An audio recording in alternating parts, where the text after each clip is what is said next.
सबसे पहली बात, उसे बदलने की कोशिश में अपनी जिंदगी मत लगाइए। आप किसी दूसरे इंसान को फोर्स करके नहीं बदल सकते, बिल्कुल भी नहीं। जबरदस्ती फोर्स करके बिल्कुल नहीं बदला जा सकता, लेकिन अपनी बाउंड्रीज तय कर सकते हैं।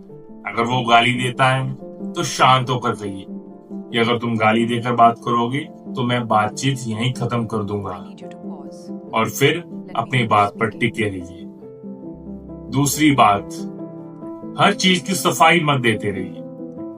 अगर आपने कहा मैं आज नहीं आ पाऊंगा तो दैट्स इट। तो 10 कारण बताना जरूरी नहीं है कि फुल फ्लेज एक्सप्लेनेशन देना है इसको।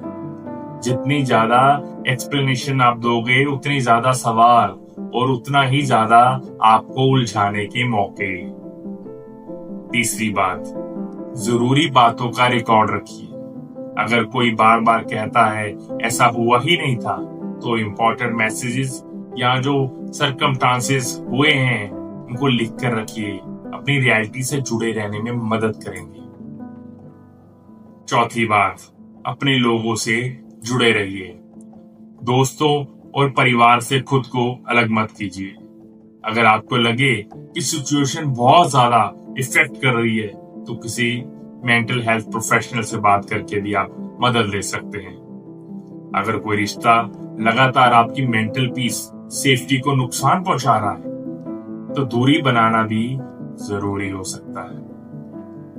अगर आप पूरी तरह दूरी बनाना पॉसिबल नहीं है, जैसे बच्चे हैं या वर्क प्लेस का मामला है, तो बातचीत को जरूरी बातों तक ही सीमित रखना बेहतर हो सकता है, बिल्कुल एक लिमिटेड एडिशन की तरह। और अब सवाल आता है, क्या नार्सिसिस्ट बदल सकता है? सच क्या है?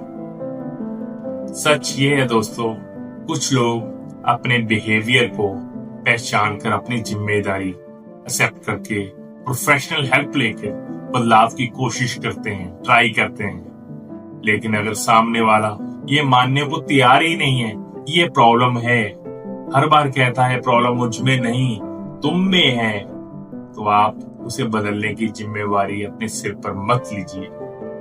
रिस्पॉन्सिबिलिटी लेने का कोई फायदा नहीं होगा सिवाय हरासमेंट। किसी को समझना अच्छी बात है, लेकिन किसी को बचाने के चक्कर में खुद को खो देना अच्छी बात नहीं है। आखिर में आपको ये समझना जरूरी है, आपको ये साबित करने की जरूरत